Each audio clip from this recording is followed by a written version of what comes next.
La démocratie en entreprise est-elle possible? C'est à cette question et bien d'autres auxquelles nous allons répondre aujourd'hui avec Simon Cotin-Marx et Baptiste Milando, auteurs du livre Travailler sans patron, publié chez Folio.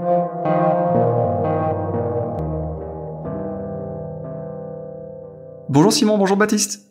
Bonjour. Bonjour. Ma première question est toute simple. À quoi ressemble une entreprise sans chef? Donc oui, une entreprise sans patron, nous tel qu'on l'a abordé, c'est donc une entreprise autogérée. Et l'autogestion, telle qu'on a pu l'observer, ça signifie plusieurs choses. Ça signifie d'une part, en termes de relations interpersonnelles, pas d'hiérarchie. Pas de hiérarchie, concrètement, ça se traduit par l'impossibilité pour un membre de donner un ordre à un autre membre. Donc pas de hiérarchie interpersonnelle. Ensuite, concrètement, une entreprise sans patron, ça suppose un partage de la propriété. Donc une entreprise sans patron, enfin quand on travaille dans une entreprise sans patron, ça veut dire qu'on ne travaille pas dans l'entreprise d'un autre. Et le dernier élément, c'est qu'une entreprise sans patron, c'est une entreprise démocratique qui met en place une logique de démocratie des concernés. Donc, toutes les personnes qui sont concernées par la prise de décision au sein de l'entreprise doivent pouvoir participer à cette prise de décision. Ok. Et ce qui m'amène comme deuxième question, c'est plus par rapport aux traditions de l'organisation du travail. On va dire que notre organisation du travail aujourd'hui est quand même toujours profondément marquée par le taylorisme. Donc concrètement, avec une personne qui dicte à une autre comment travailler. Donc ça s'inscrit en faux par rapport à ce que vous dites. Donc comment donner forme, comment rendre envisageable une entreprise sans chef? Alors oui, au-delà du taylorisme, en gros, on est habitué aux hiérarchies à l'école, dans l'entreprise. Et en plus d'avoir des hiérarchies, il y a une mode qui s'est développée depuis plus d'un siècle dans le monde du travail, qui est le taylorisme, c'est-à-dire une division du travail, parfois assez segmentée, qui a pour but la productivité, l'efficacité, etc. Dans les structures qu'on a étudiées, donc des structures qui sont sans chef, alors, juste aussi pour développer un peu ce que disait Baptiste tout à l'heure, quand on parle de structures sans patron, on parle de structures principalement, nous, en tout cas, de l'économie sociale et solidaire, c'est-à-dire des associations, des coopératives, des mutuelles. C'est des structures qui ont comme particularité de pas avoir de patron, c'est-à-dire qu'il n'y a pas de propriétaire des moyens de production. Dans une association, la structure appartient aux adhérents, il y a pas d'apporteur de capital. Dans une coopérative, c'est un peu différent puisque la structure appartient aux salariés. Voilà, donc en quelque sorte, il n'y a pas de patron puisque les patrons sont les travailleurs, sont les sociétaires de la structure. Et ce qu'on observe, c'est que dans les structures autogérées, il y a une recherche en général, d'abord de la polyvalence. Polyvalence, c'est-à-dire que chacun fait tout. Pourquoi? Parce que c'est une des conditions de l'égalité et de la démocratie, c'est dans les structures. Parce que si certains ont le monopole sur certaines activités, par exemple la comptabilité ou le recrutement et tout, ça lui donne du pouvoir. Et vu que dans les structures autogérées, on essaie de neutraliser justement le pouvoir, il y a cette recherche de polyvalence. Néanmoins, ce qu'on observe, c'est que l'activité des structures, en général, nécessite quand même qu'il y ait une spécialisation, pas forcément de la taylorisation, mais une spécialisation. Par exemple, c'est le cas d'une boulangerie qu'on a étudiée qui s'appelle La Conquête du pain. Et dans cette structure, au début, il y avait la volonté que tout le monde puisse faire à la fois la vente en caisse et produire les pains au chocolat. Sauf qu'ils se sont rendus compte que finalement, fabriquer des pains au chocolat, ça nécessite des compétences spécifiques pour qu'ils soient plus beaux que ceux des capitalistes, ils expliquent. Et du coup, il y a une certaine forme de spécialisation. Mais on n'en est pas non plus à une taylorisation du travail qui est importante dans l'usine. Aussi, les structures qu'on a étudiées sont des petites structures employeuses en général. Baptiste, je te laisse compléter. Ouais, je complète brièvement sur la polyvalence. Effectivement, donc il y a trois enjeux dans la polyvalence qu'on retrouve dans l'ensemble des structures autogérées. Enfin, donc la polyvalence reste un idéal pour les structures autogérées. Il y a un enjeu de pouvoir, donc ça Simon vient d'en parler. effectivement, c'est difficile d'envisager un fonctionnement démocratique si certains membres détiennent des informations que les autres ne possèdent pas. Donc, certains postes sont particulièrement, enfin certaines tâches sont particulièrement sensibles de ce point de vue-là. Donc, enjeu du pouvoir, enjeu de la pénibilité aussi. Donc là, l'idée, c'est partager les tâches pénibles, éviter que ce soit toujours les mêmes qui se les coltinent, et éviter surtout qu'il y ait des postes spécifiques qui concentrent l'ensemble des tâches ingrates qui doivent être réalisées dans le cadre du travail. Et puis, un dernier enjeu, c'est l'enjeu du plaisir au travail. La possibilité de varier les activités, en fait, du fait de la polyvalence, ça permet aussi d'ajouter un peu de satisfaction au travail. Donc ça, c'est pour les enjeux de la polyvalence. Et puis après, effectivement, donc on constate tout de même que dans toutes les structures autogérées, même si la polyvalence reste un idéal, il y a des aménagements systématiques, il y a des amendements à ce principe qui sont faits dans toutes les structures. Amendements, mais avec tout de même des garde-fous. Généralement, donc la spécialisation est limitée. Il y a toujours une base de polyvalence et on ajoute quelques éléments de spécialisation. Ensuite, la spécialisation généralement aussi elle est tournante. Donc l'idée c'est que il doit pas y avoir de propriété en quelque sorte de tel ou tel poste. Donc on va tourner de spécialité en spécialité, ou à défaut, si on tourne pas de spécialité en spécialité, et c'est le troisième point, la spécialité elle doit être ouverte. C'est-à-dire que n'importe quel membre de la structure peut aller voir le ou la responsable de telle ou telle spécialité et dire, mais en fait, moi, je souhaiterais aussi m'impliquer dans cette dimension du travail. Et à ce moment-là, on peut pas refuser. On doit former la personne et partager cette spécialité. Dans votre ouvrage, il y a un passage qui m'a particulièrement intéressé. Vous expliquez que la mise en place de ce que vous venez de décrire nécessite une certaine discipline, ou tout du moins un ensemble de techniques d'animation du collectif. Ce qui me pose la question de comment mettre en place ces techniques-là ces dispositifs dans une entreprise de plusieurs dizaines, centaines, voire plusieurs milliers de personnes. Donc c'est la question de la taille critique, du coup. Oui, c'est ça, exactement. Est-ce qu'on peut imaginer de grandes structures ou de grands collectifs gérés en autogestion? Oui.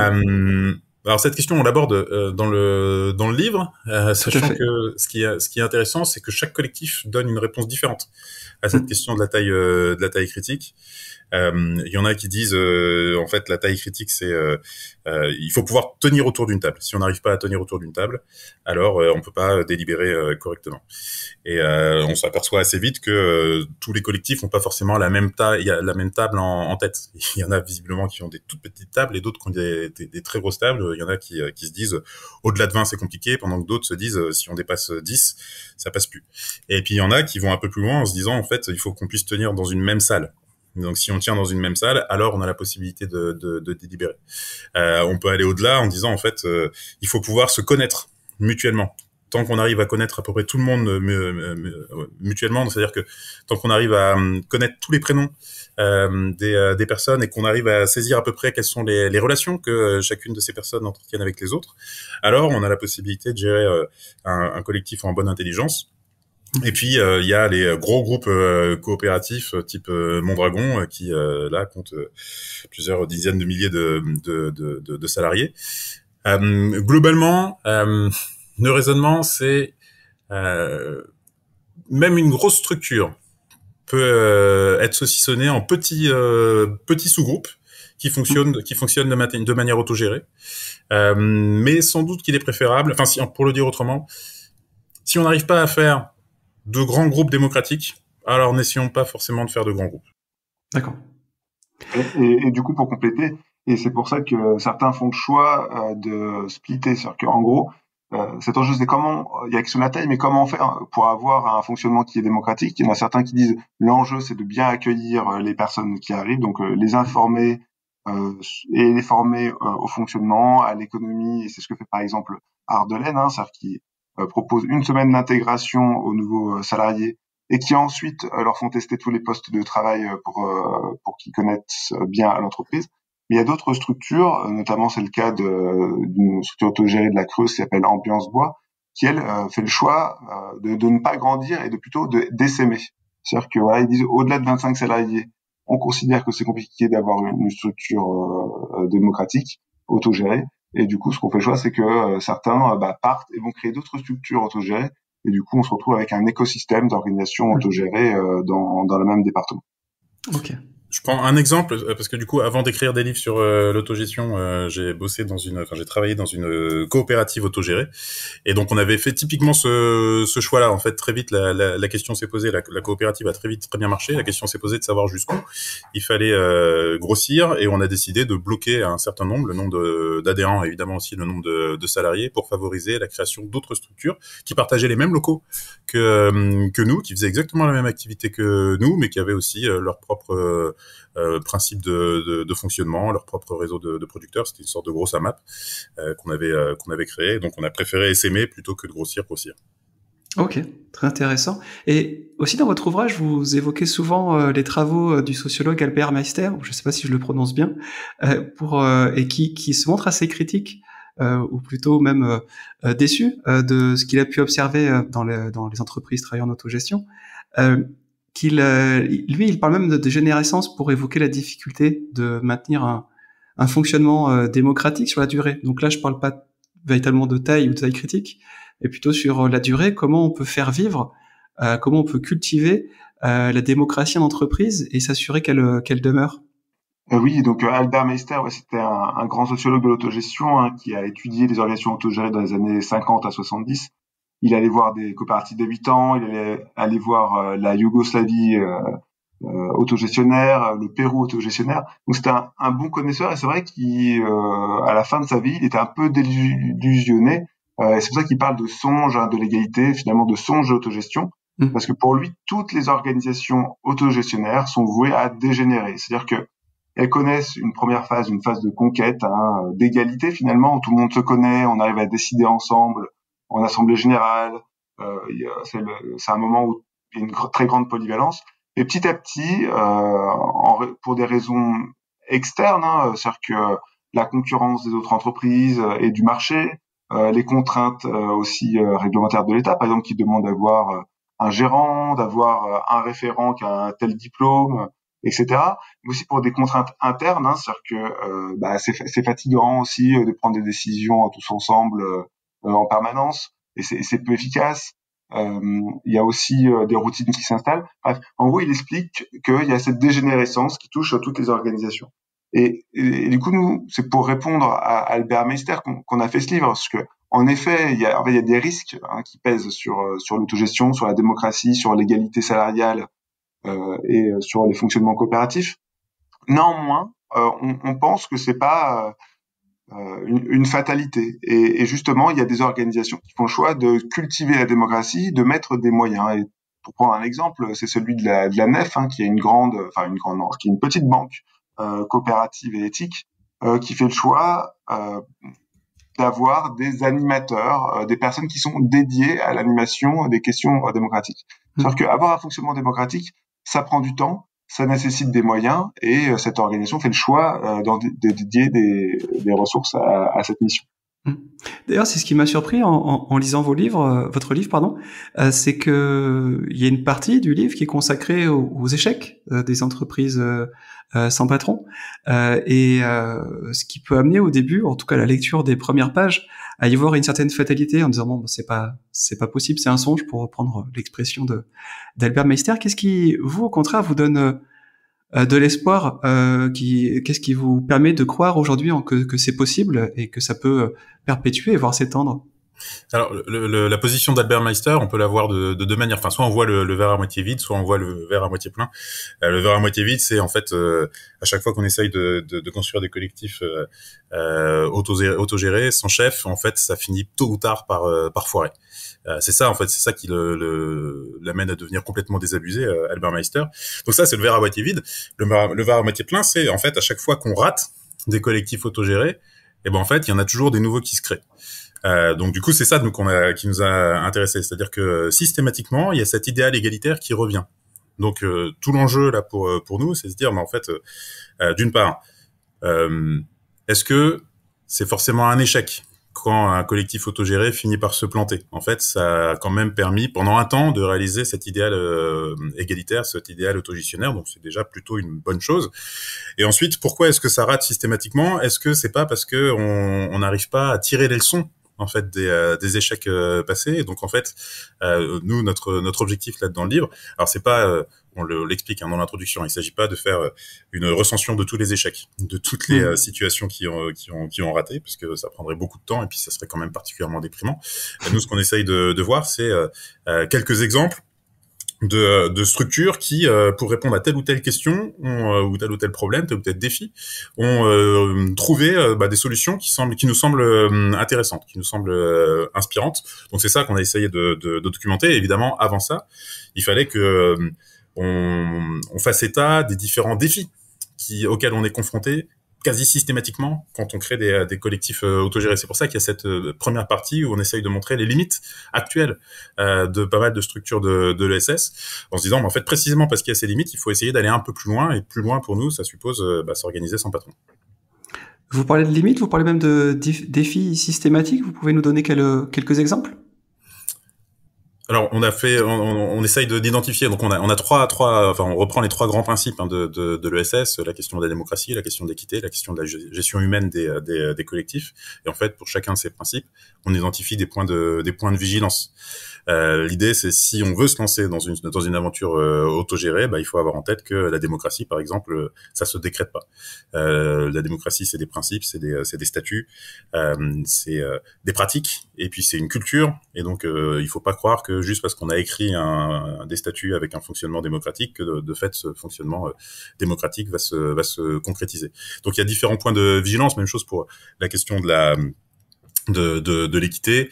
Une des questions qui se posent, c'est comment est-ce qu'on organise les salaires dans une structure autogérée. Un risque, ça pourrait être d'opter automatiquement pour l'égalité salariale, ce qui, à titre personnel, me semble être une bonne chose, mais sans s'être posé les questions des conditions de possibilité de cette égalité salariale. C'est-à-dire que si on décide d'opter pour l'égalité salariale, il faut organiser tout le travail pour pouvoir justifier ensuite cette égalité salariale. Et puis sur la question de la gestion humaine des collectifs, là, le gros point de vigilance, c'est toujours savoir ce que l'on fait de la fonction employeur. Donc, ne pas se dire que parce qu'on décide de travailler sans patron, toutes les tâches qui aujourd'hui doivent être réalisées par le patron sont automatiquement sorties de la structure. Non, en fait, au contraire, ça veut dire qu'il faut se saisir collectivement de cette fonction employeur. Donc, ça fait partie des défis qui se posent automatiquement aux collectifs autogérés, si on veut essayer de pas tomber systématiquement enfin, pas donner raison à Meister, en gros, donc pas tomber systématiquement dans une logique de dégénérescence. Ok. À travers l'exemple que vous donnez du crédit mutuel en début de livre, vous illustrez un petit peu les dérives qu'on a évoquées précédemment, ou plutôt même le simulacre que peut être la démocratie en entreprise. Dans cet exemple-là, vous montrez que les sujets de débat sont décidés par la direction, de même que ceux qui animent ces débats sont choisis par la direction. Et les récits font l'objet d'un compte-rendu qui est synthétisé par des agences qui sont payées par la direction. Et dans ce cas précis, la question que je me suis posée, c'est est-ce que la démocratie en entreprise, typiquement, ne devient pas juste un argument marketing ou un argument aussi de recrutement, comme j'ai pu le voir parfois dans des entreprises qui se disent à mission? Oui, alors déjà le cas du crédit mutuel, il est loin d'être unique et isolé, évidemment. C'est particulièrement vrai en tout ce qui est mutuelle ou grosse coopérative, par exemple bancaire. Enfin, j'imagine que certains des auditeurs, et puis peut-être vous, vous avez un compte dans une banque coopérative ou mutualiste. Et en fait, c'est vrai que on est sollicité une fois par an pour voter pour l'Assemblée générale, dont on ne comprend pas les enjeux. On a juste à envoyer son bulletin de vote. La plupart des gens ne votent pas d'ailleurs, de vous participer à l'Assemblée générale. Mais en fait, tout est entériné par avance. Mais ça, c'est vrai aussi dans les associations qu'on peut fréquenter. L'Assemblée générale, souvent, c'est pas un moment de démocratie, mais c'est simplement un moment d'enregistrement où là, on va valider le bilan de l'année, les comptes, et puis donner finalement une carte blanche aux dirigeants sur lesquels on n'a pas de contrôle démocratique. Donc ça, c'est une réalité qui concerne énormément d'associations, de coopératives et de mutuelles. Ensuite, est-ce que la démocratie, c'est un argument marketing? C'est vrai que ce qu'on observe, c'est qu'il y a une mode aujourd'hui dans le capitalisme et dans l'entreprise capitaliste d'entreprises libérées, c'est-à-dire des structures où on fait disparaître les hiérarchies, des structures qui ont bien été étudiées par Daniel Linhart, par exemple. Tout à fait. On a aussi donc des structures, des entreprises à impact qui essayent de se doter d'un objet social. Voilà. Ce qu'on observe, c'est que le modèle capitaliste classique, qui ne vise qu'à engranger des bénéfices, il a des limites. Enfin, évidemment, il y a des limites écologiques, économiques, sociales, enfin qu'on connaît bien. Mais il y a aussi des limites dans le sens où comment motiver aussi les salariés. Et c'est ça qu'on observe une mode. On a parlé à un moment, et on en parle un peu moins, de responsabilité sociale des entreprises. Il y a aussi des logiques de participation qui sont mises en place. Et après, on le voit particulièrement bien dans le cas qui est étudié par Daniel Dinart sur les entreprises libérées, c'est qu'on essaie d'écraser les hiérarchies, on fait disparaître les cadres intermédiaires. On donne énormément d'autonomie, de pouvoir de décision aux salariés, sauf que ça a un seul but, c'est d'augmenter la productivité de l'entreprise, faire des économies aussi sur la masse salariale en supprimant certains postes, voilà, qui sont devenus inutiles avec une organisation plus horizontale. Donc tout ça, cette mode, en gros, on peut la critiquer parce que d'abord, elle sert les intérêts des propriétaires des entreprises, des gens qui détiennent les capitaux. Après, il faut pas jeter le bébé avec l'eau du bien. Il y a quand même aussi des choses qui sont intéressantes et qui sont faites aussi dans les entreprises, on va dire capitalistes, lucratives, classiques. L'économie sociale et solidaire n'est pas parfaite. Les entreprises capitalistes ne sont pas toutes horribles et terribles. Et ce qu'on observe, c'est qu'il y a aussi différentes formes de démocratie qui sont expérimentées. La démocratie sociale, du dialogue social avec les syndicats, parfois de la cogestion, qui n'ont pas juste pour but d'augmenter les bénéfices. Voilà. Baptiste, est-ce que vous voulez compléter ce qui vient d'être évoqué? Oui, sur cette question donc des entreprises et de la démocratie, on évoque dans le livre une distinction entre entreprises libérées et entreprises autogérées, en fait, entre deux dimensions de l'autogestion néolibérale qui relève des entreprises, dont relèvent les entreprises libérées, et puis l'autogestion, alors qu'on pourrait qualifier d'émancipatrice, telle qu'on a pu l'observer dans certaines structures de l'économie sociale et solidaire. Et en gros, la grosse différence entre les deux, ça va être la question de la propriété, qui possède l'entreprise. Dans une entreprise libérée, en fait, à l'arrivée, il y a toujours des patrons, et ces patrons décident généralement dans une optique de rentabilité, de profitabilité, de donner davantage de marge de manœuvre, davantage d'autonomie à leurs salariés. Alors ça peut être aussi dans des visées totalement humanistes, etc. Mais bon, généralement, les entreprises libérées sont particulièrement rentables. Et donc du coup, cette autonomie et cette démocratie qui est mise en place par les patrons peut aussi être reprise et supprimée par les patrons, sur simple décision des patrons, ce qui ne va pas être le cas dans une structure autogérée, donc qui s'inscrit dans le cadre d'une autogestion émancipatrice. Donc du coup, la grosse différence, c'est ça, c'est qui possède l'entreprise. Est-ce qu'on travaille dans l'entreprise d'un autre, ou est-ce qu'on travaille dans sa propre entreprise avec un collectif qui possède effectivement cette entreprise. Et donc dans ce cadre-là, dans le cadre de l'autogestion émancipatrice, la démocratie est pas du tout un argument marketing destiné à leurrer des candidates potentiels. C'est vraiment un mode de fonctionnement qui est inhérent au fonctionnement de ce type de structure. Pour conclure, j'aimerais savoir un petit peu ce que ça change pour les membres d'une entreprise autogérée. Est-ce que ça change dans leur quotidien au-delà de ce qu'on vient d'évoquer? Est-ce que ça peut changer potentiellement leur rapport au travail? Alors là, je vais parler d'expérience, mais Simon pourrait le faire également. Donc, ayant travaillé pendant plusieurs années dans une structure autogérée, que j'avais co-créée avec des copains copines, j'ai pu constater, alors que chez moi ça avait clairement changé mon rapport au travail, mais j'étais pas le seul. L'ensemble de mes anciens collègues se sont assez vite retrouvés, alors je dis en étant un petit peu taquin, inapte au travail salarié. C'est-à-dire que c'est très difficile quand on a travaillé dans une structure sans patron de retourner travailler dans une entreprise classique, dans une structure classique, et d'accepter typiquement des rapports de domination auxquels on n'était plus habitué dans une structure autogérée. Alors pas qu'il y ait pas du tout de rapport de domination dans une structure autogérée, mais simplement dans une structure autogérée, on est censé développer une culture de résistance à la domination et contre les chefs. clairement.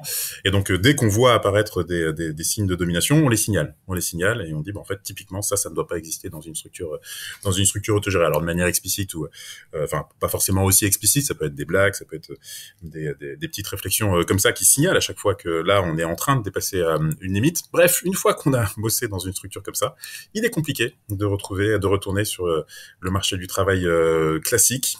Et donc généralement on trouve plutôt des activités, alors soit dans d'autres collectifs autogérés, soit des activités indépendantes, soit des activités qui donnent quand même beaucoup d'autonomie, dans un cadre qui donne quand même beaucoup d'autonomie, sinon c'est plus compliqué. Simon, Baptiste, merci. Merci. Merci à vous.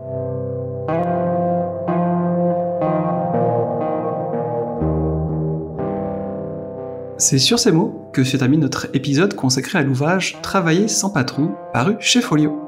Si vous avez aimé cet épisode, pensez à vous abonner à notre newsletter, mais aussi à la plateforme d'écoute de votre choix. Pensez également à nous suivre sur Twitter, LinkedIn et Instagram. Enfin, si vous souhaitez nous soutenir, je vous invite à nous faire un don via PayPal. Vous retrouverez tous les liens pour y parvenir sur notre adresse Linktree, linktr.ee/0, sans accent. Merci et à très bientôt.